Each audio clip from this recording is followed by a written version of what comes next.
ಆತ್ಮೀಯ H16 news ಅರ್ಥಾತ್ ಹೇ ಸೀತಾರಾಮಗೆ ಸ್ವಾಗತ. ನಾನು ನಿಮ್ಮ MI ಅಥವಾ ಮಲ್ಲಪ್ಪ ಜೋತಾವಾರ್. ಆದ್ಮೇಲೆ ಈಗ ತಾವು ದಿನ ಸುದ್ದಿಗಳನ್ನ ಅದರ ಜೊತೆಗೆ ವಿಶೇಷತೆಗಳನ್ನ ನೋಡ್ತಾ ಹೋಗಿ ವಿಶೇಷ ಈ ಮೊದಲನೇ ಸುದ್ದಿಯನ್ನು ನೋಡಿ.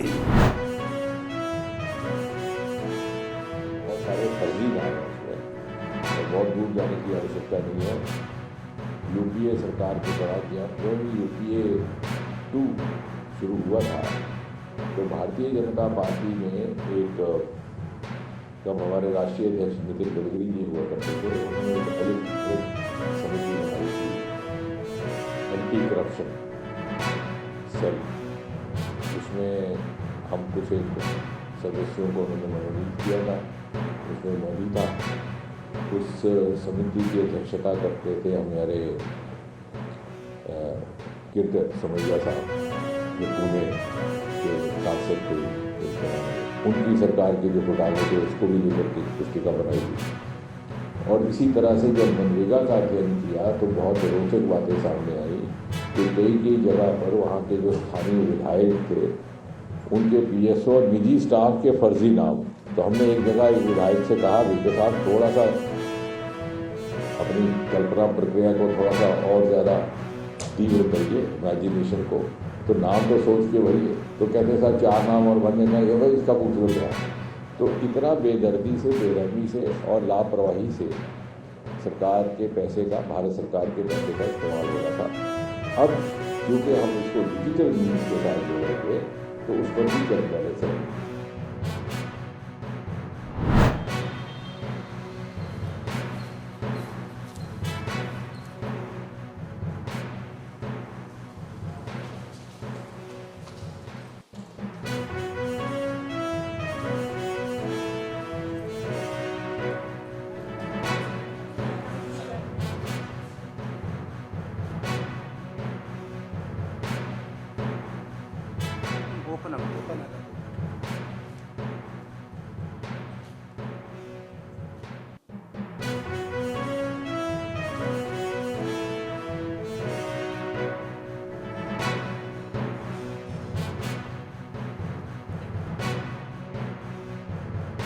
Thank the Postal Department for bringing it over and delivering it to me. It's a very nice kind of a function where they come, greet and then deliver it, and so thrilled to have the team here.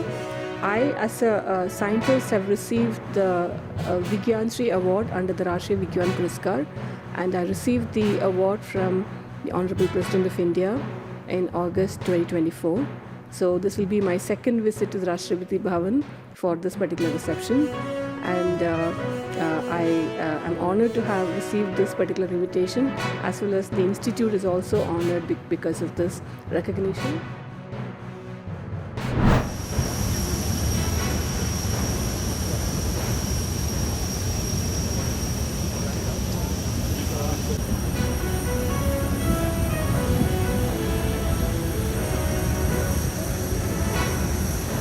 Because you can use the same engine, same vehicle, same chassis, use the exact same exhaust emissions like fuel cell. So it's no different. So common and this gas mix. This is the cylinder. It's a cylinder where we have the tanker and the safety. These are developed from the safety also. There is going to be 350 bar gas. And right now it's in Deutschland immer die Unabhängigkeit der Notenbank als ein besonders wichtiges Gut angesehen.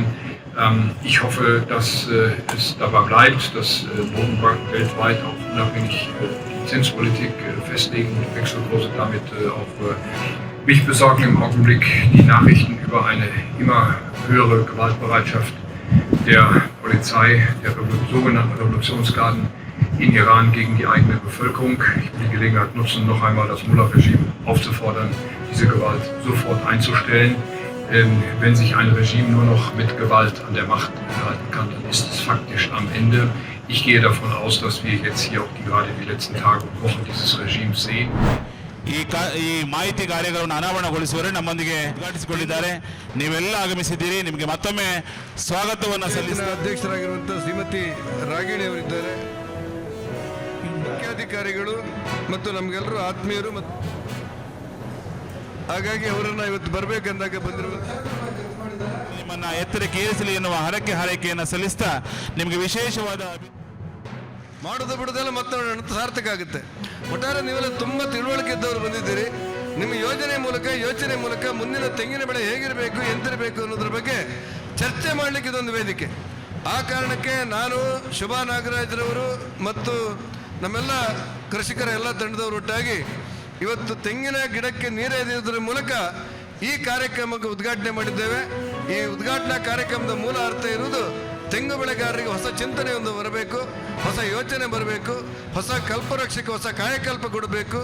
ನಮ್ಮ ತೆಂಗು ಯಾವ ರೀತಿ ಮಾರುಕಟ್ಟೆಗೆ ಬರಬೇಕಂತ ಹೇಳಿದ್ರೆ ತೆಂಗು ಬೆಳೀತಾ ಇರುವಾಗಲೇ, ತೆಂಗು ಅಭಿವೃದ್ಧಿ ಹೊಂದ್ತಾ ಇರುವಾಗಲೇ, ಸಿಯಾಳ ಬರಿತಾ ಇರುವಾಗಲೇ, ತೆಂಗಿನ ಕಾಯಿ ಕೀಳುವ ಸಂದರ್ಭದಲ್ಲಿ ಅಪಾರವಾದಂಥ ಒಳ್ಳೆಯ ದರದ ಮಾರುಕಟ್ಟೆ ಕೂಡ ನಮಗೆ ಲಭ್ಯ ಆಗಬೇಕು. ಅದಕ್ಕೇನು ಮಾಡಬೇಕಂತ ಯೋಚನೆ ಮಾಡಬೇಕಂತೇಳಿ ಈ ಒಟ್ಟು ಕಾರ್ಯಾಗಾರದ ಮೂಲ ಉದ್ದೇಶ ಇದೆ. ಕರ್ನಾಟಕ ರಾಜ್ಯದಲ್ಲಿ 6.5 ಲಕ್ಷ ಹೆಕ್ಟೇರ್ ನಾವು ತೆಂಗನ್ನು ಬೆಳೀತಾ ಇದ್ದೇವೆ. 6.5 ಲಕ್ಷ ಹೆಕ್ಟೇರ್, 1 ಹೆಕ್ಟೇರ್ ಅಂದರೆ 2.5 ಎಕರೆ ಅಂತೆ. 6 ಅಂದರೆ 6 6 12 3 15 ಲಕ್ಷ ಎಕರೆ ಅಲ್ವಾ? ಹೆಚ್ಚು ಕಡಿಮೆ ಆಗಿಬಿಡುತ್ತೆ. ಇಷ್ಟೊಂದು ಅಗಾಧ ಪ್ರಮಾಣದಲ್ಲಿ ಬೆಳೀತಾ ಇರುವಂಥ ನಮಗೆ ಇನ್ನೊಂದು 2 ವರ್ಷವಾದರೆ ನಿಮ್ಮಿಂದ ಪ್ರೋತ್ಸಾಹ ಸಿಗ್ತಾ ಇದೆ, ಭಾಳ ದೊಡ್ಡ ಪ್ರೋತ್ಸಾಹ ನಿಮ್ಮೆಲ್ಲ ಮಂಡಳಿ ಸಿಗ್ತಾ ಇದೆ. ನಾವು ಇನ್ನೂ ಹೆಚ್ಚು ತೆಂಗಿನ ಬೆಳೆಯನ್ನು ಬೆಳೀತೇವೆ. ಆ ಸಂಸ್ಥೆ ಮುಖಾಂತರ ಕೂಡ ನಾವು ಡಿಸ್ಟ್ರಿಬ್ಯೂಟ್ ಮಾಡ್ತಾ ಇದ್ದೀವಿ. ಸೊ ಇದು ಮೊದಲನೇ ಹಂತದಲ್ಲಿ 2 ಸಂಸ್ಥೆಗಳನ್ನ ಮಾಡಿದ್ವಿ. ನಂತರ ಈಗ ಆಲ್ರೆಡಿ ನಮ್ಮ ಹಾರ್ಟಿಕಲ್ಚರ್ ಡಿಪಾರ್ಟ್ಮೆಂಟ್ ಕೂಡ ಮುಖಾಂತರ ಕೂಡ ನಾವು ಈ ಒಂದು ಕಾರ್ಯಕ್ರಮಗಳನ್ನ ತುಂಬ ಲಾರ್ಜ್ ಸ್ಕೇಲಲ್ಲಿ ಮಾಡ್ತಾ ಇದ್ದೀವಿ. ಕರ್ನಾಟಕ ರಾಜ್ಯದಲ್ಲಿ ಈ ವರ್ಷ ಸುಮಾರು 28,000 ಹೆಕ್ಟೇರ್ ಪ್ರದೇಶನ ನಾವು ಕವರ್ ಮಾಡಿದ್ದೀವಿ. ಸುಮಾರು ಇದು 5% ಕಡಿಮೆ, ಆದರೂ ಮುಂದಿನ ದಿನಗಳಲ್ಲಿ ಅದನ್ನು ನೆಕ್ಸ್ಟ್ ಕವರ್ ಮಾಡಲಿಕ್ಕೆ ನಾವು ಸಂಕಲ್ಪವನ್ನು ನಾವು ಮಾಡಿದ್ದೀವಿ.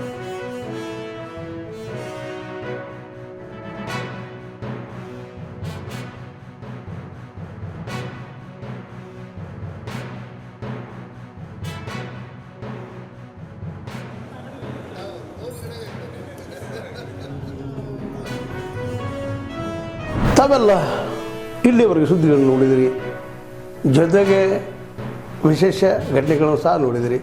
ಅದು ನಿಮಗೇನು ಅನ್ನಿಸ್ತು? ನಿಮಗೆ ಲೈಕ್ ಮಾಡಿರಿ, ಶೇರ್ ಮಾಡಿರಿ, ಕಾಮೆಂಟ್ ಮಾಡಿರಿ, ಜೊತೆಗೆ ಸಬ್ಸ್ಕ್ರೈಬ್ ನಿಲ್ಲಿಸ್ಬೇಡ್ರಿ. H16 ನ್ಯೂಸ್ ಅರ್ಥಾತ್ ಸಿದ್ದರಾಮಯ್ಯ ಸತ್ಯದ ಕೈಗನ್ನಡಿ ವಂದನೆಗಳು.